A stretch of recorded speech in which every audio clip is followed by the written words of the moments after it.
Iranian leaders declared that they will not give up the uranium enrichment, even if it means war. Now, after reaching a dead end in the negotiations in Oman, a new threat is coming from Iran in the form of an image of Tel Aviv, an Israeli city, and the declaration that there will be a rain of missiles on Israel. Meanwhile, Iranian Foreign Minister Arakshi revealed the United States condition for stopping the escalation and laughed at President Trump in front of the reporters. President Trump replied that Khamenei should be very worried. And at the same time, Iran is also trying to rebuild its ballistic missile arsenal, and Prime Minister Netanyahu is headed to Washington this week for an emergency meeting with President Trump, as the question of whether or not the United States will strike Iran hangs in the balance. But Israel isn't the only country trying to influence this decision, as the Arab states are worried about Iran's response to any American attack, while some analysts are warning about surprises that could be waiting for United States and Israeli forces. So welcome to Boots on the Ground. I'm your host Yair Pinto, bringing you all the truth about what's happening in Israel and in the wider Middle East. After the visit by White House envoys Steve Witkoff and Jared Kushner to the aircraft carrier USS Abraham Lincoln, Iran responded with a threat against Israel, erecting another large banner in Tehran's Palestine Square depicting a map of central Israel alongside the words, "facing a rain of missiles. This is a small area." The chief of staff of Iran's army also declared that the consequences of any regional war in the area will fall on Washington and Tel Aviv.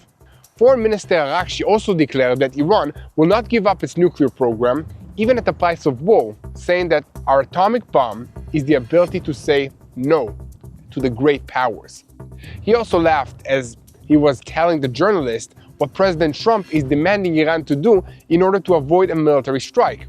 In this context, he should remember that for many years, regime officials have denied that Iran is pursuing nuclear weapons and insisted its nuclear research programs were entirely peaceful. In any case, while the possibility of an American strike is still hovering in the air, Israeli officials are worried about an agreement that will not include Iran's missile arsenal and support for terrorist proxies. Prime Minister Netanyahu is on his way to Washington this week to try and persuade President Trump to insist on these issues being addressed. Netanyahu will also assure President Trump of Israel's readiness to participate in any kind of military strike on Iran.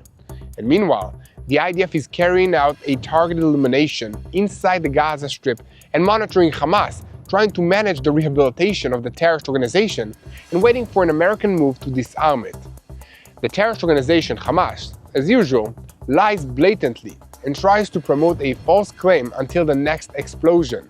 Senior Hamas figure Khaled Mashal presented an alternative framework for disarmament this week, although in practice, this is an entry into rehabilitation process in which Hamas will prepare for another campaign against Israel. And in a related story, Turkish President Erdogan and his government conducted an intensive round of talks with senior figures in Hamas this week, along with talks with the Palestinian Authority in order to discuss the rehabilitation of the Gaza Strip after this war. Only later did Turkey's real goal in the talks become clear. In the northern arena, Hezbollah in Lebanon is tired of getting hit by the IDF, and a dramatic change of direction has been announced by Naim Qassem, the CEO of the terrorist organization. According to reports in the Lebanese media, after the blows it suffered in the war with Israel, Hezbollah is undergoing a reorganization, concentrating authority in the hands of the current Secretary General, prompting political figures and removing senior religious officials. So we have a lot to talk about today, so let's dive into the hard questions. For instance, will the negotiations bring Iran's surrender to the United States, including handing over the enriched uranium, dismantling the ballistic missiles, and dismantling the proxy array from Hezbollah to the Houthis to Hamas and the militias in Iraq and Syria? Or is this actually a deliberate wait to accumulate more power, tighten strike plans, and maintain a deception plan against the Iranians? I'm Yair Pinto, and this is your Boots on the Ground report, bringing you all the truth about what's happening in Israel on day 856 of the war against Hamas, Hezbollah, the Houthis in Yemen, the Shia militias in Iraq, and all the other armed groups in this region taking their orders from Iran's Islamic Revolutionary Guards Corps, which is the head of the crumbling axis of evil in the Middle East. And a moment before we begin, look for me, for TBN Israel, for Mati Shoshani, for Yair Pinto on social medias, because we are uploading constantly about everything that's happening. And if you want to stay up to date and know how to pray for the situation, that's the best way. In the meantime, if you haven't subscribed to TBN Israel on YouTube, make sure to hit that subscribe button so that you never miss another episode of Boots on the Ground. The banner hung this week in Palestine Square in the heart of Tehran, depicting a map of central Israel and the caption, "Against a rain of missiles, this is a small area. Lets everyone know what Iran's intentions are." Beneath the map is a list of cities: Tel Aviv, Jaffa, Herzliya, Ramat Gan, Bnei Brak. The last line of caption read, "For the first day," meaning on the first day of an American attack, they plan on saturating central Israel with ballistic missiles. So is this just psychological warfare or an organized preparation for the day after the collapse of the negotiations? Meanwhile, the latest round of talks in Oman ended without a breakthrough, and the Americans continue to push for a broader agreement, while the Iranians insist on only discussing nuclear issues, and even there, they are not sure about what they want to discuss and reject all the American demands. Foreign Minister Abbas Araghchi repeated that Tehran is ready to talk about certain limitations, and not to give up the very right to enrich uranium. He added, "The ability to say no to the great powers is our real atomic bomb." And then comes the moment that lights up red warnings all over the place. When asked about the condition that Trump set in order to stop the escalation, Araghchi answered, "Zero enrichment," and then he laughed out loud in front of all the reporters. That's not a slip of tongue, it's a message. However, as previously reported, the Americans are entering the talks with a longer list of demands, including a complete halt to the enrichment, restrictions on the ballistic missile program, and an end to support for regional proxies. On missile range, there are even numerical gaps inside the demands, including an American plan to halt the range of ballistic missiles at 500 kilometers, while in Jerusalem, they want the range to be limited to 300 kilometers to take Israel out of this range. But in Tehran, they say that in the clearest way that the issue of missiles is not up for discussion at all. And despite the obvious fact that they are in no position to dictate any kind of terms, what is up for discussion and what isn't, they still try. However, the missile threat itself is becoming the central issue of this situation beyond the nuclear file. The Iranians are trying with all their strength to build a ballistic missile project, and according to intelligence assessments that are presented, before the 12-day war last June, Iran had approximately 2,000 missiles. During the fighting, around 536 were launched, and many more were destroyed on the ground, along with the launchers themselves. Iran has made great efforts to rebuild this arsenal with assistance from China, and although they have not returned to the level of readiness they had before, they are getting close. And it's not just a matter of quantity, but the overall pace of production. Although the quality of each individual unit is not always high, there are reports that production capacity could reach hundreds of missiles per month, giving Iran the ability to overcome Israel's defensive systems through sheer weight of numbers.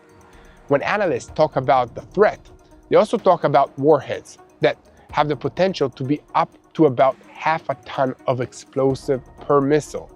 This is no longer an issue of a few missiles that get through, but rather an overload scenario. For that matter, even when Israel's defensive systems work exactly as they are designed to, they cannot provide a perfect seal of protection. This is why the defensive efforts and the offensive efforts themselves to hit the launchers and the stockpiles before a launch work together.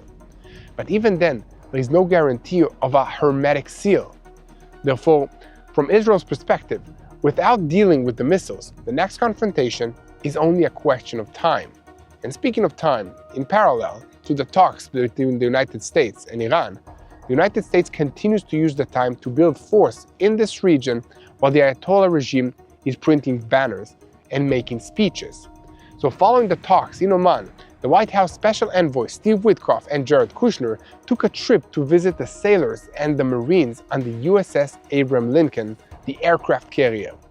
Photographs of the envoys touring the flight deck, accompanied by CENTCOM Commander Admiral Brad Cooper, were publicized, sending the Ayatollah regime a message that the military option has not disappeared. To the contrary, President Trump himself declared that the Iranians really want a deal, but in the same breath he said that Khamenei needs to be very worried. Now, we move to Prime Minister Benjamin Netanyahu of Israel, who will be visiting the White House this week for an urgent meeting with President Trump. The official reason given for this meeting is to influence the framework conditions of the talks, as there is fear in Jerusalem of a narrow agreement that will focus only on nuclear issues while allowing Iran to continue building up its ballistic missile arsenal and supporting regional proxies. Israeli officials are worried that if Iran agrees to limits on its nuclear program, President Trump might reward them with sanctions relief, which lower economic pressure on the regime, bring money back into the coffers, and enable rehabilitation of their conventional military and the proxy terrorist groups that are surrounding Israel. The message that Netanyahu wants to deliver to Trump is that he must push Iran to agree to zero enrichment capabilities, and remove the stockpiles of existing enriched uranium out of Iran. Also, Israel is pushing for limits on the range of the ballistic missiles and a gradual slowing of sanctions relief so as not to give an immediate boost to the proxies. That's what the media is reporting in public, but some analysts are speculating that all of that is just a smokescreen to hide the fact that this meeting is meant to finalize plans for a devastating joint military strike on Iran, as both Trump and Netanyahu seem to be convinced that the Iranians are not serious about being willing to back down, even on the nuclear issues that they've reluctantly agreed to discuss in these talks. However, we must also remember that President Trump does not want a prolonged war. He wants a short, sharp move with a clear outcome. For that, he needs two things: intelligence that is sufficient for a quick decision and an ability to avoid a regional spiraling. There are also other scenarios that are considered, including the military power that's been deployed in the Middle East, which is not available in other areas around the world, as well as fear of an escalation that would hit all infrastructure, a scenario of blocking the Strait of Hormuz, and a sharp rise in oil prices. This could have devastating consequences for the global economy, and we've just entered an election year in the United States. And meanwhile, inside Iran, the street is still boiling. There are reports of renewed localized protests, continued slogans against the regime, and toppling of symbols in different cities. There are also renewed calls for a showdown in the central bazaar, even as the exact numbers of these unalived in January in the streets continue to increase as reports keep coming in of what the regime did to the protesters in Iran. There are indications that the regime knows how angry their own people are, including the fact that Supreme Leader Ayatollah Ali Khamenei rarely appears in public any longer, and his own advisors admit that he spends most of his time in protected spaces. He's obviously afraid that he's going to be targeted by somebody, because it can be his own people and it also can be external enemies, and he's not wrong. But his rare public appearances are fueling rumors of his declining health and imminent demise. And amidst all of this, the regime speaks with one voice in public, declaring that they will not back down to American pressure. But in practice, it is apparent that they are just playing for time. They are hoping to gain breathing space, because every day that goes by without an American attack allows rehabilitation of production lines, dispersal of launchers, and burying capabilities underground. This is a known method to preserve capability for the day after, so as to come out of an attack being able to say, we survived, therefore we won. However, on the other side, Israel makes clear that it is prepared, and that a new red line is being marked around the numbers, including how many missiles they have and how many launchers are remaining in Iran and capable of operating. Estimates have been presented of an order of about 1,800 missiles and between 60 and 80 launchers. If those numbers grow significantly, it will bring the decision point closer. And speaking of which, there is another indication of where all of this is going to, since a large number of senior IDF officers are meant to accompany Prime Minister Netanyahu on his visit to Washington. Senior military officials from Saudi Arabia who have significant roles in coordinating with the American military are also scheduled to be in Washington this week. Although there is no official deliberation on all of this, and this is a big activity, it is not difficult to connect all the dots. So, to sum up, Iran has hung a banner which speaks of a rain of missiles on central Israel while refusing to back down on the issue of uranium enrichment, while the United States builds forces in this region but still does not reveal a decision. Now, one question remains that leads us to the next piece. Will the meeting in Washington signal toughness that shortens the road to a real agreement, or is it just the last stage before a military move? We are not prophets, but we will be here to report on it. So keep spreading the truth and make sure to look for us on all the social media platforms, and especially here on YouTube. Hit the subscribe button so that you never miss another episode of Boots on the Ground. And speaking of the ground, we want to invite you to take part in something real that's rooted in the land and in the heart. The Rebuild Israel campaign is back, bringing life back to Israel's north. Along Israel's northern border, an area that is marked by war, displacement, and loss, we are planting an apple orchard, not as a symbol for a single moment, but as part of a long-term commitment to rebuild what was damaged. This orchard is more than just agriculture. It creates jobs for the local families and helps communities return and rebuild. It also sends a clear message to the people of Israel: you are not alone. When you donate, you are not just giving, you are rebuilding. Your support puts trees in the ground, restores livelihoods, and transforms land scarred by war into land that grows again. This is how renewal takes root. This is how Israel rebuilds after war. Join us in restoring the north and strengthening the future of the land of Israel. Go now to tbn.org/rebuildisrael or call 800-804-7895. Again, that's tbn.org/rebuildisrael or call 800-804-7895. Rebuild the land, restore hope, bless the future. Now, we're shifting our focus to the Gaza Strip, where in the last 24 hours, forces from the Northern Brigade's combat team identified several terrorists who crossed the yellow line and approached the forces in a way that was defined as an immediate threat. The Air Force, under the direction of the forces on the ground, struck the cell and eliminated one of them in order to remove the threat. The forces under the Southern Command are deployed in an area in accordance with the agreement, and the message on the ground is clear. Every such approach ends quickly and with precise fire. So why is this happening now? And what is Hamas trying to test in the IDF while everyone is talking about the day after? In recent days, this has been turning into a pattern. Over the weekend, several incidents were recorded in which forces on the ground identified attempts by terrorists to act against the forces along the yellow line and were eliminated. In one case, the terrorist who was eliminated is Muhammad Salah el-Din Khaled Abu Rakba, a Hamas terrorist who infiltrated into Israel on October 7, 2023. These incidents connect to a broader situation picture. The IDF notes that they are in an operational deployment that enables control and a rapid response, and according to the data provided, the IDF controls more than 52% of the Strip's territory. The forces are in part of the area on Rig 70 to 80, a rig that enables observation and fire control over Gaza City and additional areas. And at the same time, a gradual treatment is on its way of tunnels and infrastructures that Hamas left on the eastern side of the Yellow Line. This is a difficult and dangerous work that must be conducted slowly, but it is exactly what prevents Hamas from returning to infrastructure that can be used to attack Israel again in the future.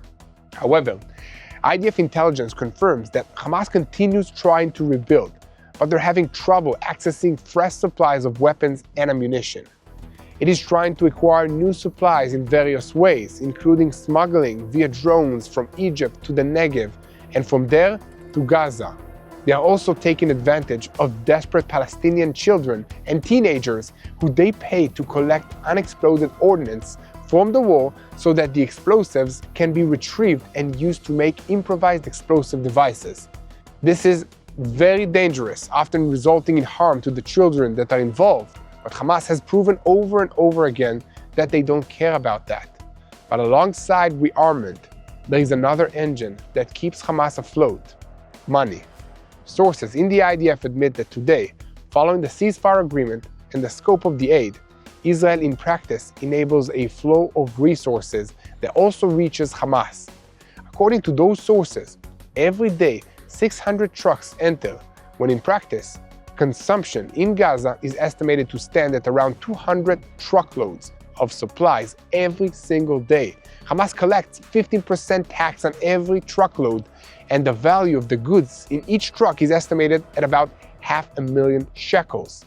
That's more than $100,000. And from Hamas's perspective, this is an orderly income mechanism which allows it to rehabilitate its capabilities, buy temporary quiet, and continue to build power.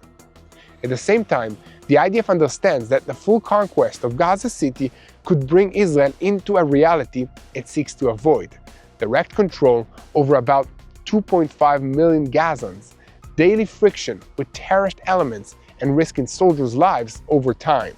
Therefore, right now, the operational line is aggressive maintenance, targeted thwarting, striking infrastructure, and taking down every immediate threat every time Hamas raises its head along the yellow line. And at the same time, Israel is waiting for an American move that will create a governing alternative in the Gaza Strip. And according to the plan, as it is understood, the management of the population and the civilian aid will be administered by the United States and the Peace Council that Trump established. Israeli intelligence officials estimate that sooner or later there will be frictions between a technocratic government and Hamas people, and at this point the Americans will be required to decide. The next stage that was presented is also an attempt to convince the Americans to change the scope of the trucks and move the mechanism to a market economy model, and not only the entry of humanitarian aid. And amidst all of this, senior Hamas figure Khaled Mashal presented an alternative outline this week that is meant to give Hamas cover to avoid disarming.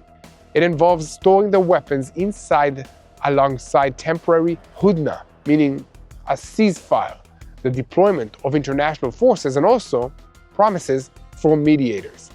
Mashal spoke about mediators like Qatar, Turkey, and Egypt, and also about indirect dialogues with the Americans.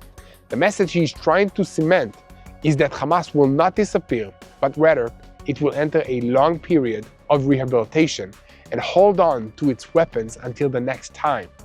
Within this, he also signaled distance from the Iran axis and a rapprochement to the Sunni axis of Qatar, Turkey, and Egypt. Turkey appears to like this idea, and according to the official publications from Ankara, on January 25th and 26th meetings that were held between Turkish Foreign Minister and the Deputy Foreign Minister and senior Hamas leadership, included the head of the Shura Council and members of the Political Bureau.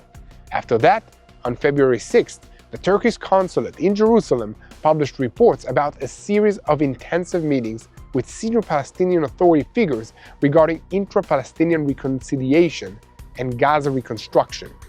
This indicates a move to pressure the integration of Hamas as a legitimate partner in any future Palestinian mechanism, including in Gaza, even contrary to the Israeli position that refuses any legitimacy for Hamas. And on the ground, we can see that Hamas remains the same terrorist organization that constantly probes IDF positions to test the response while everyone argues about a civilian solution. So the question at this point is, will the next move come from the political pressure in Washington or from the ground in the next incident on the yellow line? What do you think about all of this? Let me know what you think in the comments section. And now, we are switching our focus to the northern arena. where Hezbollah is also signaling that it is recalculating its course.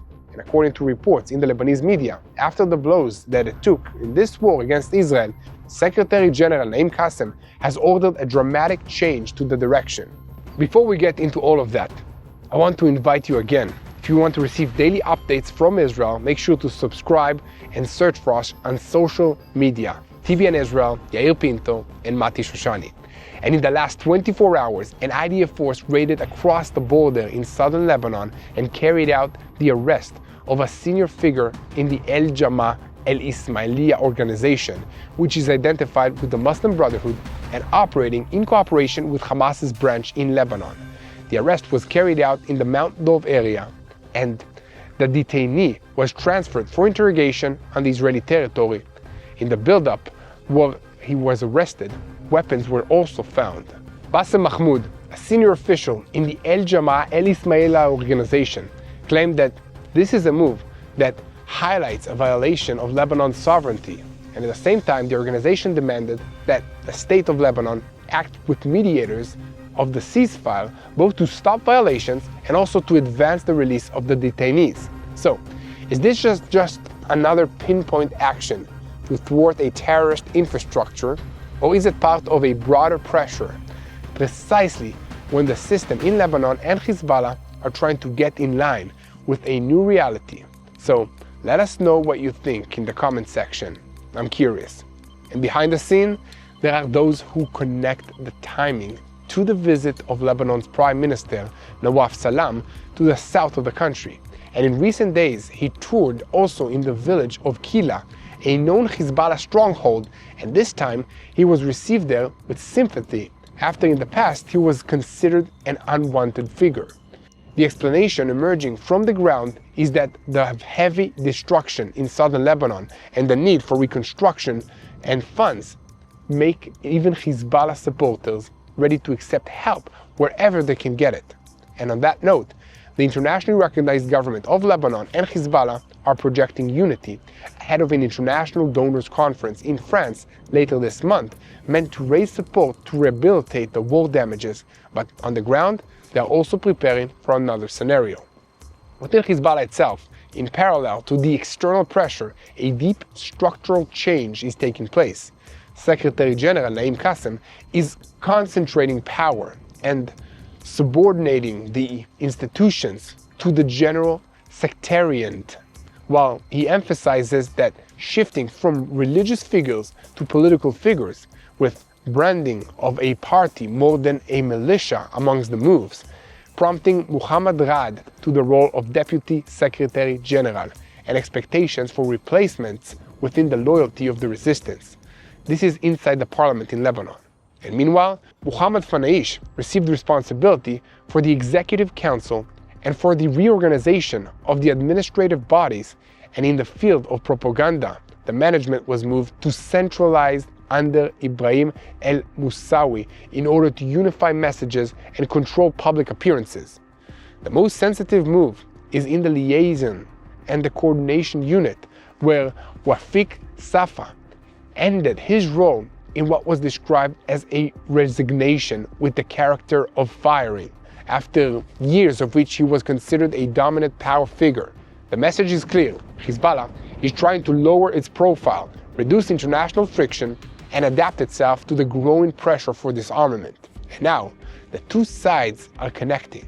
A sharp action on the ground by the IDF, and against that, an organization that is trying to look more orderly, but still holds infrastructure, people, and weapons along the axis. And here, at TBN Israel, we will continue to follow these issues very closely, because every night like this can be a sign of what's coming out in the north. And now, make sure to follow, share, help us continue to tell the truth. Make sure to look for us and subscribe to this channel so you never miss another episode of Boots on the Ground. And most importantly, because we want you to pray for the situation. We want you to know what's happening in Iran, in Israel, in Lebanon, in Syria, in this region, because it matters. These enemies are not just enemies of the state of Israel. The Iranians and the regime are chanting death to Israel, death to the United States of America. They say that Israel is the small Satan, and the United States is the big Satan. So we need to unite, because if they take over Israel, they're coming next to Europe, to the United States, and to the Western civilization. So we need to be together. We need to be together because this is a spiritual war. And the only way that I know how to fight a spiritual war is by praying. So let's pray for God to give wisdom to our leaders, to protect our soldiers, to protect all those that are affected by these terrorist regimes. We can also pray for our enemies, not to succeed, but to have a change of heart and to start loving the Jewish people of Israel, because it's God's heart. Keep praying for the peace of Jerusalem. Hello, this is Mati here in Jerusalem with TBN Israel. This is Yair Pinto from TBN Israel here in Jerusalem. TBN Israel is keeping viewers informed with Israel-focused news, culture, and what God is doing in this land. Support TBN Israel today online at tbn.org/Israel. Thank you.